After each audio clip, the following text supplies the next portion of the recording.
श्री सच्चिदानंद सतगुरु साईनाथ महाराज की जय। साईं भक्तानुभव में श्याम राव जयकर की कथा को हम सुन रहे हैं। एक बार मैंने किसी धनवान यवन महिला को, जो कि बुर्का पहनती थी, वह उसके कोई संतान नहीं थी, 4,000 रुपये उधारे दिए।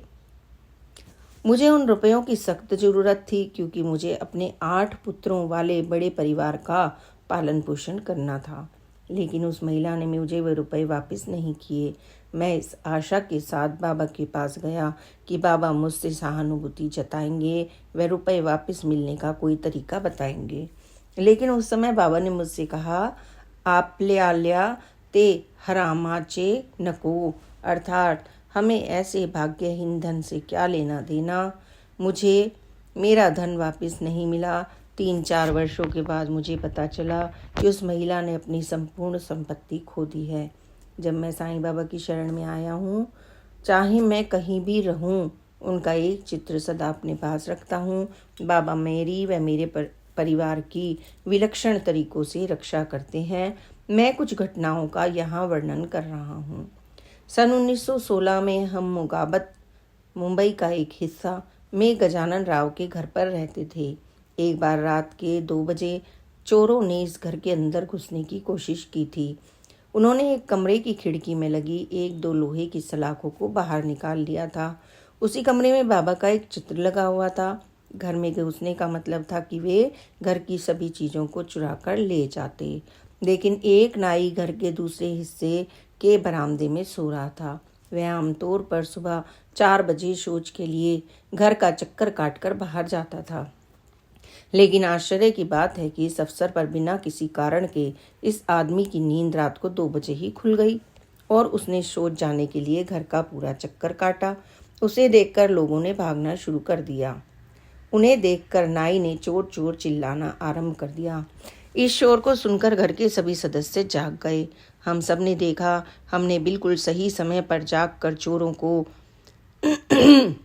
घर में घुसने से रोक लिया था। सभी का यही मत था कि बाबा ने ही घर की रक्षा की है और चोरों को अपने कमरे में घुसने से रोककर घर में चोरी होने के हादसे को टाल दिया है। सन 1917 में हम पूना में एक घर में रह रहे थे, जो बहुत जीर्ण शीर्ण अवस्था में था। उसकी छत और दीवारें बहुत कमज़ोर थी। छत से सीमेंट व सफ़ेदी के गिरने वाले चूरे से बचने के लिए छत के नीचे बड़ा कपड़ा फंसाया हुआ था। एक रात इस कमरे में बाबा के चित्र के सामने जलता हुआ दिया रखा हुआ था और इसी कमरे में मेरा 1 वर्ष का बेटा दिए के नज़दीक ही सोया हुआ था। बहुत रात बीतने पर अचानक धमाका हुआ। छत के साथ बंधा कपड़ा गिर गया। छत में से टूट कर गिरी ईंटें भी कपड़े के साथ जमीन पर आ गिरी। क्योंकि कपड़ा पूरी छत के साथ बंधा हुआ था, इसलिए ईंटों के कपड़े पर गिरने से पूरा मलबा, कपड़ा, दिया और बाबा का चित्र बच्चे पर गिरना चाहिए था। लेकिन बाबा की कृपा दृष्टि से बिल्कुल विपरीत हुआ। मलबा और कपड़ा बच्चे व दिए से 1 फुट दूर जाकर गिरा। अगर मलबा बच्चे पर आकर गिरता तो बच्चा कुचल जाता। अगर मलबा दिए पर गिरता तो घर में भयानक आग लग सकती थी और बच्चा आग में झुलस जाता। सन 1917 में हम 10 माह तक शिरडी में रुके। हम बाला भाव यानी शारदा बाई के घर ठहरे। घर में जिस छोटे हिस्से में हम रुके थे, वहाँ कोने में एक छेद था जहाँ एक सांप रहता था। एक रात मेरे पुत्र व अन्य लोगों ने सांप को छेद में से बाहर निकालते हुए देखा। उन्होंने तुरंत उसे मार डाला। सन 1923 में मेरे 10 वर्ष के पुत्र सुरेंद्र को टाइफाइड की भयंकर बीमारी हो गई।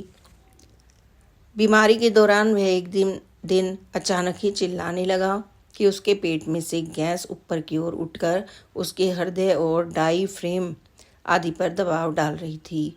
वह मुझे बचाओ कहकर चिल्लाने लगा। टाइफाइड के कारण वह इतना कमज़ोर हो गया था कि मैं उसकी मालिश करने से भी घबरा रहा था। मैं ऊंची आवाज़ में बाबा कहकर चिल्लाया। उसी क्षण मेरे पुत्र के पेट की तकलीफ दूर हो गई। आध्यात्मिक क्षेत्र में दक्षिणा आदि विषयों में बाबा ने मुझे स्पष्ट रूप से मौखिक व संकेतों की सहायता से सलाह दी। एक बार उन्होंने मुझे कहा, जैसे कर ले तैसे भोग ले, अर्थात जैसा भोगोगे वैसा काटोगे। एक अन्य अवसर पर बाबा ने मेरी ओर देखते हुए कहा, गुरु सेवा करोवी, यानी हमें गुरु की सेवा करनी चाहिए।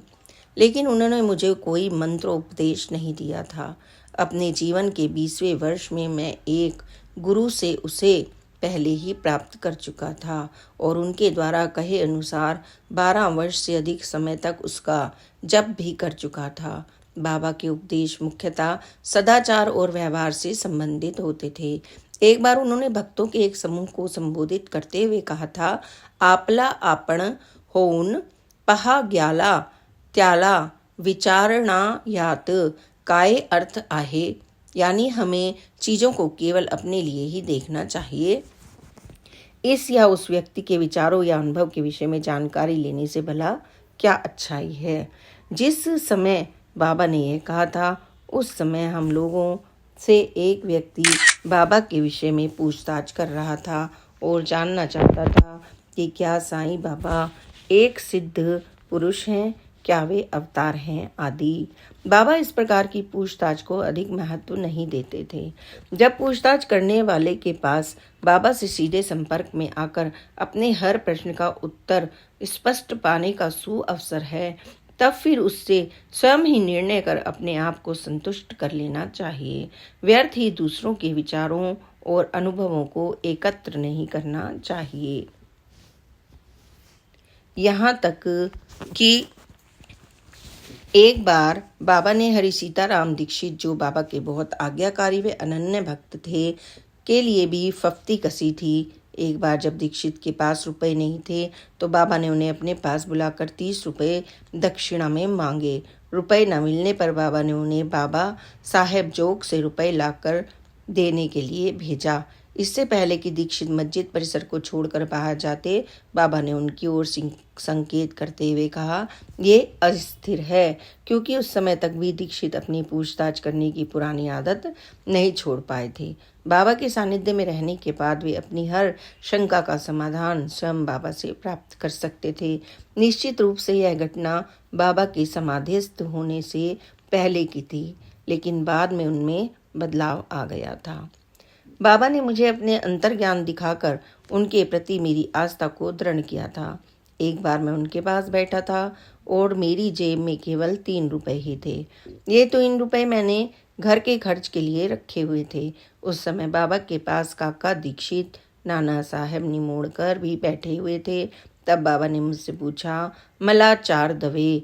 मैं निश्चित रूप से नहीं कह सकता था कि बाबा ने रुपया कहा था या नहीं, लेकिन मुझे लगा कि वे 4 रुपये दक्षिणा की मांग कर रहे थे और मैंने अपनी जेब से 3 रुपये निकाल कर उनके सामने रख दिए। काका ने मेरी ओर देखा, मानो वे मुझे सुझाव दे रहे हों कि जब 4 मांगे थे तो तुम 3 क्यों दे रहे हो। बाबा ने उत्तर दिया, 4 कहाँ हैं, यहाँ तो केवल 3 हैं। बाबा मेरी जेब की स्थिति से भली भांति अवगत थे। वे मेरी तंग हालत को भी जानते थे। उनकी 4 की मांग इस ओर संकेत करती थी कि मुझे भाग्य के प्रति समर्पण करना चाहिए, ताकि धन संबंधी स्रोतों में कमी की स्थिति में भी बाबा पर मेरा विश्वास दृढ़ रहे। ऐसी हालत में वे अगर हमसे अंतिम पाई भी मांगें तो हमें खुशी से उन्हें अर्पण कर देना चाहिए। यहाँ मैं एक और घटना का वर्णन करता हूँ। जब बाबा ने मुझसे अंतिम पाई ले ली और मैं अपने घरेलू कार्य करने से भी मजबूर हो गया, लेकिन ऐसी स्थिति ने बाबा ने हमें अपने अंतर्ज्ञान का परिचय दिया। यह घटना आषाढ़ मास सन 1917 की है। मैं मुख्य मस्जिद जहाँ बाबा बैठा करते थे उससे 20 फुट दूर सभा मंडप में बैठा था। वर्दे नाम का एक व्यक्ति उनसे बात कर रहा था। वर्दे ने बाबा से कहा कि उनकी इच्छा वहाँ पर सत्यनारायण पूजा करने की है। वह उनसे आज्ञा प्राप्त करना चाहता था। बाबा ने पूजन की आज्ञा दे दी। फिर वर्दे ने उनसे कहा कि उनके पास पूजन करने के लिए धन का साधन नहीं है। तब बाबा ने मेरी ओर उंगली से इशारे करते हुए वर्दे से कहा, जाओ इससे जाकर मांगो। वर्दे ने आकर मुझे बताया कि बाबा ने सत्यनारायण पूजा में होने वाले खर्च के लिए मुझसे रुपए मांगे हैं।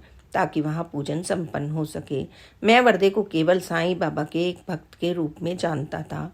वह मेरा परिचित नहीं था, लेकिन जब उसने यह कहा कि रुपए बाबा ने मंगवाए हैं, तब मैं रुपए देने के लिए तैयार हो गया और उससे पूछा कि उसे पूजन के लिए कितने रुपए चाहिए। जरा सोचो उसने क्या जवाब दिया। उसने केवल 2.5 रुपए ही मांगे। मेरी जेब में भी केवल 2.5 रुपए ही थे। मुझसे सारे रुपए ले लेना, यह भी बाबा की ही एक लीला थी। मैंने तुरंत उसे 2.5 रुपए दे दिए। रुपए लेके वर्दे पूजन का जरूरी सामान लेने के लिए चले गए और सारा इंतजाम पूरा कर लिया। वे केले के एक छोटे पौधे ले आए और बाबा के दोनों ओर लगा दिए ताकि वहाँ पंडाल बन जाए और तथा बाबा को लक्ष्मी नारायण मान लिया और उनकी पूजा सत्यनारायण पूजन में की जानी थी। बाबा ने ऐतराज किया। उन्होंने वर्दे से कहा कि वे उनका चित्र लगाए और उनके आसपास केले के पौधे लगाएं। लेकिन वर्दे व अन्य भक्तों ने जिद की कि वे चाहते हैं कि बाबा स्वयं ही सत्यनारायण भगवान की तरह वहां आसन ग्रहण करें। अंत में बाबा ने उनकी बात मान ली। श्री सच्चिदानंद सतगुरु साईनाथ महाराज की जय। बाबा की प्यारी प्यारी अनसुनी लीलाओं को सुनने के लिए please like, subscribe and share this channel. Om Sai Ram, जय साई राम, ओम साई राम।